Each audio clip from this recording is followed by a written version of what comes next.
बिस्मिल्लाहिर्रहमानिर्रहीम। मैं हूँ doctor Khan, professor of physics, motivation inspirational speaker, career guide, counsellor, graphologist और ग्राफोथेरापिस्ट। मैं आप सबका बड़ा ममनून हूँ कि आप मेरी पहली साबका वीडियो को बहुत लाइक कर रहे हैं, कमेंट्स भी कर रहे हैं, टेलीफ़ोन के ज़रिए भी, मोबाइल फ़ोन के ज़रिए भी, ईमेल के ज़रिए भी और ज़ुबानी भी जब आप मुझे मिलते हैं, ख़ास तौर पे मेरे तलबा तलबात और मेरे कोलीग जो हैं वो उनको पसंद भी कर रहे हैं, अपनी क्यूरी भी भेज रहे हैं और मैं कोशिश करूँगा कि उन सब क्यूरी का जवाब दूँ।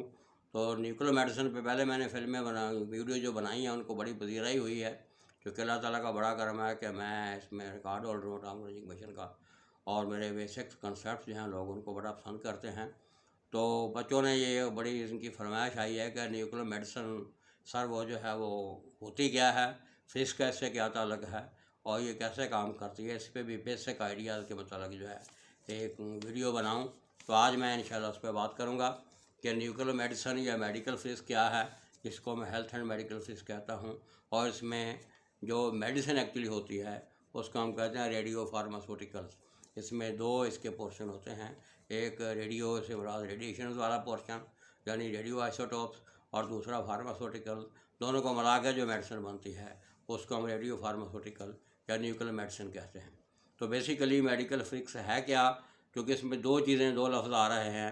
पहले फिज़िक्स आ रहा है और फिज़िक्स की अप्लाइड साइड यानी उसके लॉज, थ्योरीज़, उसके थ्योरम्स, उसके फार्मूले, उसके अलावा इसकी बेसिक कॉन्सेप्ट्स जो अप्लाई किए जा सकते हैं कहाँ, मेडिसिन में या हेल्थ केयर में। तो बेसिकली अप्लाइड फ़िज़िक्स और मेडिसिन जो है इसके दरमियान जो ब्रिज है वो है मेडिकल फ़िज़िक्स या हेल्थ एंड मेडिकल फ़िज़िक्स। तो अब हम थोड़ी सी बात करते हैं कि इसमें रेडियो फार्मास्यूटिकल्स होते क्या हैं, कैसे वो बॉडी के अंदर जाते हैं और वहाँ से कौन सी इन्फॉर्मेशन लेके आते हैं, उस इन्फॉर्मेशन का हम क्या करते हैं। इसमें दो चीज़ों को आपको ख्याल रखना होगा। पहली बात तो ये है कि रेडियो आइसोटोप या रेडियो न्यूक्लाइड जो हैं वो कैसे बनते हैं, उस पर इंशाल्लाह इसके फ़ौरन बाद में एक वीडियो और अपलोड करूँगा कि कैसे बनाए जाते हैं। आज जो कि मैं बात उसको डायरेक्ट कर रहा हूँ, तो रेडियो आइसोटोप या रेडियो न्यूक्लाइड जो हैं उनमें कुछ खसूसियात होती हैं, वो बहुत ज़रूरी हैं, अदरवाइज़ वो मेडिकल साइंस में इस्तेमाल नहीं हो सकते। वो खसूसियात क्या हैं, इसलिए मैं उनको स्पेसिफिक रेडियो आइसोटोप कहता हूँ। उनमें खूबियाँ क्या क्या होनी चाहिए। एक तो यह है कि वो मेटाबॉलिकली एक्टिव हो, यानी वो बॉडी के अंदर जाए तो एक्टिव हो। एक्टिव का मतलब है दोबारा डीएक्टिवेट भी उसने होना है, रेडिएशन भी खारिज करनी है। और दूसरा यह है कि वो एक्टिव हो मेटाबॉलिकली, लेकिन वो सिंक्रोनाइज करे आपके मेटाबॉलिक और कैटाबॉलिक प्रोसेस से, ताकि वो आपके फिजियोलॉजी का हिस्सा बने और आपकी बॉडी का जो इंटरनल बिहेवियर है उसको वो मैच करे। और जिस बॉडी ऑर्गन में डाला जा रहा है उसकी फिजियोलॉजी या इसकी टिश्यू उसको वो मैच करे और वो इक्विलिब्रियम में चला जाए, रेडियो एक्टिव इक्विलिब्रियम में, ताकि एक्स्ट्रा रेडिएशन वहाँ खारिज ना करे। तो ये पहले वाला पोर्शन जो है इसको हम कहते हैं रेडियो आइसोटोप। और इसकी और खूबियाँ जो होती हैं वो आमतौर पर ये होती हैं कि बहुत मिनिमम डोज इसकी हम इंटरजेक्ट करते हैं। कैसे करते हैं, वो इंजेक्शन के ज़रिए भी की जा सकती है, इन्हेलेशन के ज़रिए भी की जा सकती है और स्वेलों के ज़रिए भी की जा सकती है। तो मिनिमम अमाउंट इसकी यानी मिनिमम डोज हम लगाते हैं, जिसको हम डोज ऑप्टिमाइजेशन भी कहते हैं, कितनी चाहिए। और दूसरी इसकी खूबी होती है कि इसकी शॉर्ट हाफ लाइफ हो, यानी बॉडी के अंदर रेडिएशन खारिज ना करता रहे, सिर्फ उसी वक्त तक करे जब तक हमें डायग्नोस्टिक स्टडी चाहिए। और तीसरी सबसे अहम खूबी जो अक्सर किताबों में उनका जिक्र नहीं करते कि इसकी जो इमेज क्वालिटी है वो आइडियल हो, ताकि जब हम उस पर इसकी स्कैनिंग करनी है गैमा कैमरा के ज़रिए या किसी और इंस्ट्रूमेंट के ज़रिए, तो उसका जो इमेज बने वो बिल्कुल टोटल लेज़र क्लियर होना चाहिए, क्रिस्टल क्लियर होना चाहिए, ताकि उससे वो इन्फॉर्मेशन जो है उसका जो हम एनालिसिस करें उसकी एक्यूरेसी जो है तो नियर अबाउट 100% हो। तो ये एक पोर्शन है कि रेडियो आइसोटोप हम जो बनाते हैं, और रेडियो आइसोटोप जो हम बनाते हैं उसमें क्या क्या खूबियाँ हैं उसकी मैंने बात की है। अब ये जो रेडियो आइसोटोप है उसको हम ये बनाते हैं, जब इसको फार्मास्यूटिकल में अटैच करते हैं तो यही चीज़ जो है ये रेडियो फार्मास्यूटिकल बन जाते हैं, जिनको हम न्यूक्लियर मेडिसिन कहते हैं। तो इसको हम कैरियर मेडिसिन भी कहते हैं, कैरियर फार्मास्यूटिकल, जो कि इसको कैरी करके लेके जा रहा है। तो हम करते क्या हैं, इनको हम बॉडी के अंदर, जो मैंने पहले बात किया 3 प्रोसेस के ज़रिए, इंजेक्शन के ज़रिए या इन्हेलेशन के ज़रिए या स्वेलों के ज़रिए जो है ये बॉडी में अब्जॉर्ब करवा देते हैं। जैसे ही ये बॉडी के अंदर जाते हैं वो उस आर्गन का जिसकी हमें इन्फॉर्मेशन चाहिए वहाँ ये रेडिएशन खारिज करना शुरू कर देते हैं। रेडियो एक्टिविटी की सबसे बड़ी खूबी ये भी है कि जो डिफेक्टिव पार्ट होता है यानी डर्टी पार्ट होता है बाकी पार्ट की निस्बत डिजीज़ पार्ट होता है वहाँ ये स्टे करती हैं। जैसे मक्खियाँ जो है गंदगी को पसंद करती हैं, तो रेडिएशन का भी यही है कि जो डिफेक्टिव पोर्शन होता है वहाँ ये ज़्यादा अरसा गुजारती हैं। उसी आर्गन के जिसकी हमें इन्फॉर्मेशन चाहिए उसमें ये जब जाती हैं रेडियो फार्मास्यूटिकल यानी न्यूक्लियर मेडिसिन वहाँ जब जाती है तो वहाँ उस एरिया में ये अकोमोडेट हो जाती है और होने के बाद वहाँ से रेडिएशन खारिज करना शुरू कर देती है। रेडिएशन जितने पोर्शन से आ रही हैं वो होता है एक्चुअली डिफेक्टिव एरिया। तो रेडिएशन जब बाहर आ रही होती हैं तो एक्चुअली रेडिएशन नहीं होती, वो अंदर जो भी है जो भी नुक्स है उसकी इन्फॉर्मेशन लेके आ रही होती हैं। तो जब इन्फॉर्मेशन जो है बॉडी से बाहर आती हैं तो साफ ज़रा इन्फॉर्मेशन जब हमारे पास आएंगी तो उनको हम फोटोग्राफ या जिसको इमेजिंग कहते हैं उसका हम इमेज भी ले लेते हैं। और दूसरे तरीके हैं जब इमेज या फोटोग्राफ हमारे पास आ जाता है उसके फिर एनालिसिस करने के बहुत सारे तरीके हैं, जिसका सबसे बेस्ट तरीका जो है कंप्यूटर सिमुलेशन है, जिसके ज़रिए हम एनालिसिस कर लेते हैं। एनालिसिस करने के बाद वही आर्गन हमारा जो स्टैंडर्ड है होता उससे उसको कंपेयर करते हैं। उस कंपैरिजन के बाद हमें पता चलता है कि नॉर्मल आर्गन जो है और ये जो जिसको हम अबनॉर्मल आर्गन कहते हैं इसमें क्या फ़र्क है। उससे फिर हम डिफेक्टिव एरिया जो उसकी प्रॉबिलिटी निकालते हैं, उस प्रॉबिलिटी से हम ये गैस करते हैं कि क्या ये रिकवरेबल है या नॉन रिकवरेबल है। अगर ये रिकवरेबल है तो इसकी नॉर्मल थेरेपी करते हैं मुख्तलिफ तरीक़ों से, अगर ये नॉन रिकवरेबल है इसकी पहली थेरेपी करते हैं ताकि इसको जो है नुकसान दर्द वगैरह ना हो। तो इस तरीके से हम डायग्नोस्टिक और थेरेपी करते हैं। डायग्नोस्टिक और थेरेपी में फ़र्क यह है जब हम डायग्नोसिस करना होता है उस वक्त डोज जो है कम रखते हैं, जब हमने थेरापेटिक स्टडी करना होता है तो डोज थोड़ी सी हाई कर देते हैं ताकि उस वक्त इन्फॉर्मेशन न लेके आए रेडिएशन बाहर, बल्कि वहाँ ये स्टे करे और स्टे करने के बाद वहाँ जो डिफेक्ट है उस एरिया को डैमेज भी करे ताकि आइसोलेट भी कर दे और वो एरिया जो है ठीक हो जाए। तो इस तरीके से हम ये न्यूक्लियर मेडिसिन जो है, अब मैं इसको क्लोजअप करूँगा। न्यूक्लियर मेडिसिन है क्या? रेडियो फार्मास्यूटिकल्स हैं।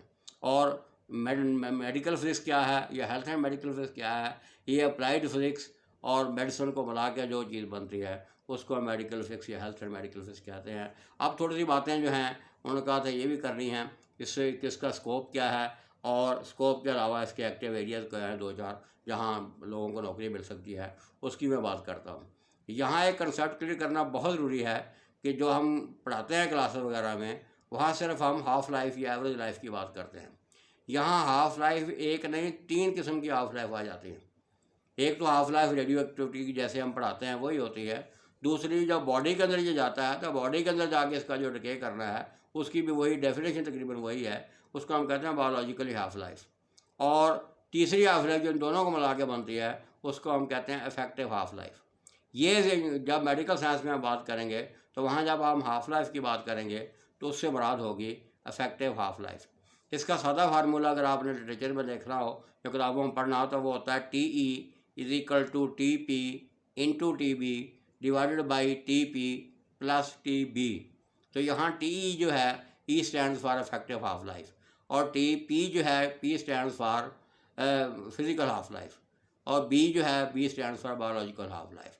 तो इसका हम आमतौर पे इफेक्टिव लाइफ जो है इसको जो हमें डायग्नोस्टिक स्टडी करना होता है उसका जो टाइम है उससे तकरीबन 1.5 गुना ज़्यादा रखते हैं। ये इसका सादा फार्मूला है। आमतौर पे हम फ़र्ज़ करते हैं कि उसको हम कैसे निकालते हैं। छोटी सी मिसाल लेते हैं कि अगर हमारे पास कोई रेडियो फार्मास्यूटिकल है उसको किसी बॉडी में हमने इंटरजेक्ट करना है और उसकी फ़िज़िकल हाफ लाइफ 5 आवर है, उसकी बायोलॉजिकल हाफ लाइफ 3 आवर है, उसकी जब इफेक्टिव हाफ लाइफ निकालेंगे वो तकरीबन 1.9 आवर्स यानी 2 आवर्स करीब होगी। तो इस तरीके से ये कंसेप्ट बहुत ज़रूरी है कि यहाँ इफेक्टिव हाफ लाइफ होगी जो बायोलॉजिकल हाफ लाइफ और रेडियो एक्टिव हाफ लाइफ को मिल के बनेगी। अब मैं बात करता हूँ इसके कुछ एक्टिव एरियाज़ की। एक्टिव एरिया तो इसके इंटरडिसिप्लिनरी बहुत ज़्यादा बनते हैं, लेकिन आमतौर पर जब हम जिक्र करते हैं तो 3 मोस्टली एक्टिव एरियाज़ का जिक्र करते हैं। आगे इनकी ब्रांचेज हैं, उनमें सबसे पहला है radiological physics. Radiological physics mostly deal करती है रेडियो फार्मास्यूटिकल से कि रेडियो फार्मा न्यूक्लियर मेडिसिन जब हम बनाते हैं इससे इसका ताल्लुक़ होता है। दूसरा इसका मेजर जो आप एरिया है वो है हेल्थ फिज़िक्स, जिसको मैंने हेल्थ एंड मेडिकल फिज़िक्स की बात की है। ये मोस्टली जब हम डोज लगाते हैं तो डोज लगाते वक्त एक्सटर्नली या इंटरनली उससे जो प्रोटेक्टिव मेजर ली जाती हैं उससे ये डील करती है। इसलिए हम इसको हेल्थ रिलेटेड कहते हैं कि जो रोज़ लगा रहे हैं उनकी हेल्थ भी सेफ रहे, जिसको लग रही है उसकी हेल्थ भी सेफ रहे। तो ये प्रोटेक्टिव मेजर जो हम लेते हैं, इसकी जितनी भी स्टडीज़ हैं वो हेल्थ फिजिक्स का एरिया जो है वो कवर करता है। और तीसरा बड़ा अहम एरिया है जिससे हम इंफॉर्मेशन गैदर करते हैं, उसके बाद उसका एनालिसिस वगैरह करते हैं, प्रोबेबिलिटी वगैरह निकालते हैं, ग्राफ वगैरह बनाते हैं, वो है मेडिकल इंजीनियरिंग या न्यूक्लियर इंस्ट्रूमेंटेशन। तो ये आपका जो है जितने प्रोसीजर्स हैं इंस्ट्रूमेंटेशन के, या जितनी आगे सैमुलेशन है, जितनी एनालिटिकल असेसमेंट एवेल्यूएशन है, वो ये पोर्शन करता है। तो बेसिकली इसके मेडिकल फिजिक्स या हेल्थ एंड मेडिकल फिजिक्स के 3 ही एक्टिव एरियाज़ हैं। इसके स्कोप बहुत सारे हैं, लेकिन चंद एक का मैं जिक्र करूँगा। रेडियोग्राफी में इसका स्कोप बहुत ज़्यादा है, मेडिकल इमेजिंग में इसका स्कोप बहुत ज़्यादा है, डायग्नोस्टिक में बहुत ज़्यादा इसकी इमेज, थेरेपी में इसकी स्कोप बहुत ज़्यादा है, और टेली मेडिसिन आजकल लेटेस्ट जो है इसका स्कोप बढ़ा हुआ है, उसमें इसका स्कोप बहुत ज़्यादा है। रिसर्च और डेवलपमेंट में इस पर बहुत काम हो रहा है, जो थोड़ा बहुत नुकसान पहले हो रहा है उसको मिनिमाइज़ करने की कोशिश की जा रही है। मुख्तलिफ़ किस्म के डोजेज जो हैं उन पर तजर्बे हो रहे हैं, और बहुत अच्छे अच्छे रिजल्ट जो हैं वो आ रहे हैं, पब्लिकेशन भी हो रही हैं, लोग डिग्रियाँ भी कर रहे हैं। इसके अलावा मुख्तलिफ़ किस्म के certificate courses, diploma courses, degrees, जिनमें आमतौर पर जिसका आपने जिक्र सुना होगा, BS में ऑप्शन के तौर पे हेल्थ एंड मेडिकल फिजिक्स को पढ़ाया जाता है। मैं 36 साल इसको पढ़ाता रहा हूँ। उसके बाद MSc और MS में इसके पोर्शन ऑप्शन अवेलेबल है अरे हेल्थ एंड मेडिकल फिजिक्स की। इसी तरीके से BS, MSc और MS में रिसर्च की ऑप्शन भी अवेलेबल है। मैंने तकरीबन 60 थीसिस पे कराए हैं, जिसमें मैं बड़ा ममनून हूँ। PNM के डायरेक्टर जो उस वक्त थे डॉक्टर जुवैद रफ़ानुल्लाह, जो बाद में दूरी में चले गए, नायाब का जो डायरेक्टर थे उस वक्त मसूद साहब थे, और नेपजी के डायरेक्टर AM खालिद साहब, मैं इनका बड़ा ममनून हूँ कि इन्होंने हमारे साथ बड़ा ताउन किया। और मैं GC में जो पहले बैचेज़ निकले हैं उनमें अक्सर लोग जो हैं उनको इंटर्नशिप भी कराई हैं, तो मेरा इस पर खासा अच्छा खासा तजर्बा है। तो ये कुछ इसके स्कोप के बारे में बात की थी। आखिर पे फिर मैं गुजारिश करूँगा कि इसको जितना आप लाइक कर सकते हैं करें। ख़ास तौर पे मेरे स्टूडेंट जो हैं जो पूरे मुल्क में फैले हुए हैं, वो अपने स्टूडेंट्स को ये दिखाएं, शायद उनके मेरे को काम की बात जो है उनके काम आ जाए, उनकी ज़िंदगी संवर जाए। यही मेरा मकसद है। सदका जारिया के तौर पर ज़िंदगी का कोई पता नहीं, ये इल्म मैं फैला रहा हूँ, उन तक ज़रूर पहुँचना चाहिए। बल्कि अगर वो हो सके तो क्लासेस में भी उनको सुनाएं, उनको कहें कि यूट्यूब चैनल जो है इसको लाइक करें, इसको सुने में भी। और आपके अंदर इसके अलावा आपने कोई रिकमेंडेशन करनी है, गुजारिश करनी है, या आपका कोई सवाल है, या आपको ये वीडियो पसंद आई या नहीं पसंद आई, मुझे ज़रूर लिखिएगा। आप मुझे फेसबुक पे ज्वाइन कर सकते हैं, लिंक्डइन पे मिल सकते हैं, ईमेल एड्रेस वह आपके पास है, मेरे फ़ोन नंबर आपके पास हैं। मुझे आपके मशवरों का इंतज़ार रहेगा। Thank you very much. अल्लाह हाफ़िज़।